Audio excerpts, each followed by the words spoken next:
Welcome dear students. आज हमने देखना है भारत में चुनावों के प्रकार।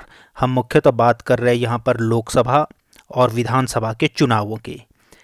चुनाव भारत में तीन तरह के होते हैं, एक आम चुनाव, दूसरा मध्य अवधि चुनाव और तीसरा उपचुनाव। जो आम चुनाव होते हैं, आम चुनाव उन चुनावों को हम कहते हैं जो संविधान द्वारा निर्धारित जो निश्चित कार्यकाल होता है उसकी समाप्ति के बाद करवाए जाते हैं। जैसे कि भारत में लोकसभा का कार्यकाल 5 वर्ष निर्धारित किया गया है, तो 5 वर्ष पूर्ण होने के पश्चात जो चुनाव करवाए जाते हैं उनको हम आम चुनाव कहते हैं। भारत में अभी तक कुल 17 आम चुनाव हो चुके हैं। मैं आपको बता दूं, 2019 में 17वीं लोकसभा के चुनाव हुए थे। तो निश्चित कार्यकाल की समाप्ति के बाद होने वाले चुनाव को ही हम आम चुनाव कहते हैं। दूसरी तरह के चुनाव है मध्य अवधि चुनाव।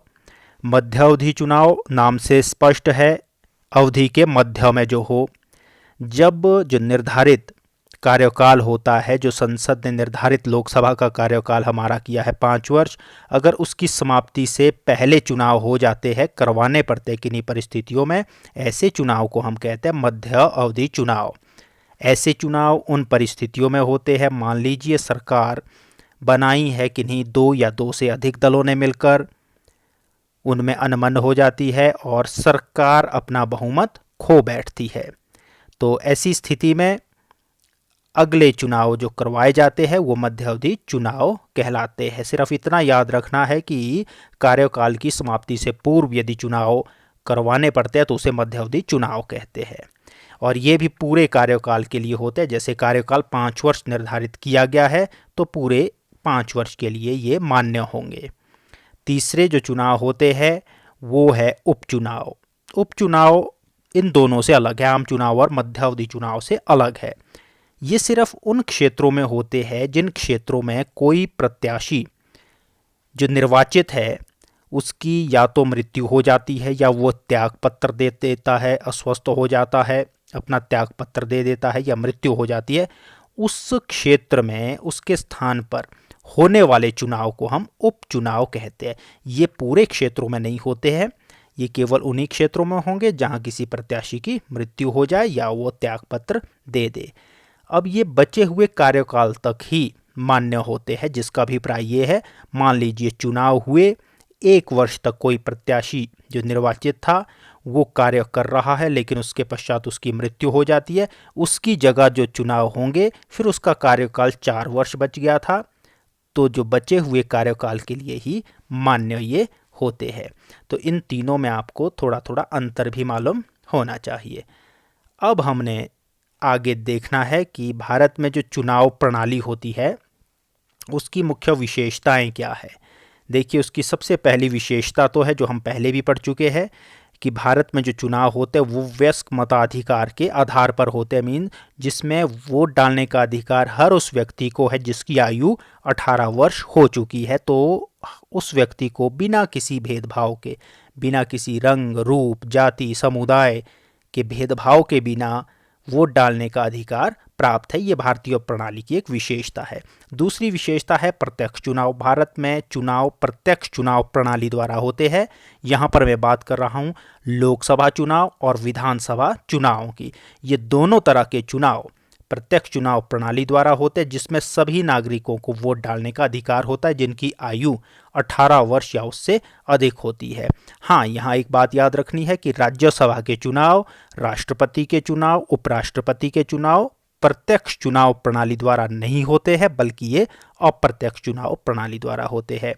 तीसरी खासियत हम देखते हैं, भारत में चुनावों के लिए एक चुनाव आयोग का गठन किया गया है। संविधान में इसकी व्यवस्था रखी गई है अनुच्छेद 324 द्वारा।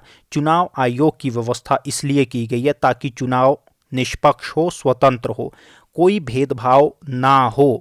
जब चुनावों का परिणाम आए तो कोई ये ना कह सके कि इन चुनावों में कोई गड़बड़ी हुई है। तो इसके लिए एक चुनाव आयोग का गठन किया गया है जो पूरे चुनावों की देखरेख करता है कि कब चुनाव होने हैं, कब मतदान होगा।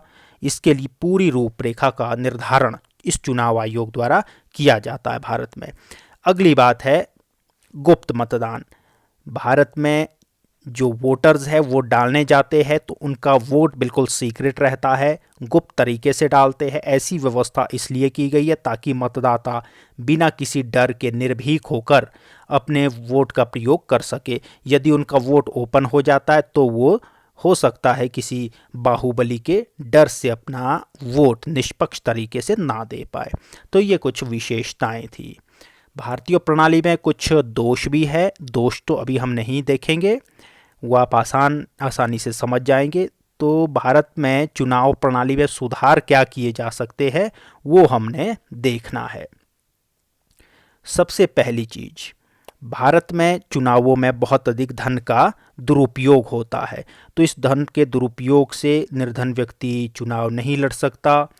तो इस दुरुपयोग को रोकना एक बड़ा सुझाव माना जाता है। तो इसलिए चुनाव आयोग को कड़ी निगरानी रखनी चाहिए कि कितने धन का प्रयोग हो रहा है, कहीं इसका मिसयूज तो नहीं किया जा रहा है। दूसरी बात है, चुनावों के लिए जो मतदाता सूचियां हैं, चुनाव सूचियां, उसकी दोहराई करनी ज़रूरी होती है, क्योंकि ये देखा गया है भारत में कि चुनावों के समय कई ऐसे वोटर्स होते हैं जिनकी आयु 18 वर्ष से अधिक हो चुकी है, लेकिन उनके नाम मतदाता सूची में दर्ज किन्हीं कारणों से नहीं हो पाते हैं। अतः रिवीजन किया जाना मतदाता सूची का ज़रूरी है। और ये भी देखा गया है कि कई बार जिन लोगों की मृत्यु हो गई है उनके नाम मतदाता सूची में रह जाते हैं, जिसके कारण फ्रॉड वोटिंग की संभावना बढ़ जाती है। तीसरी बात है, पहचान पत्रों की व्यवस्था होनी चाहिए, फ्रॉड वोटिंग ना हो, हेराफेरी ना हो।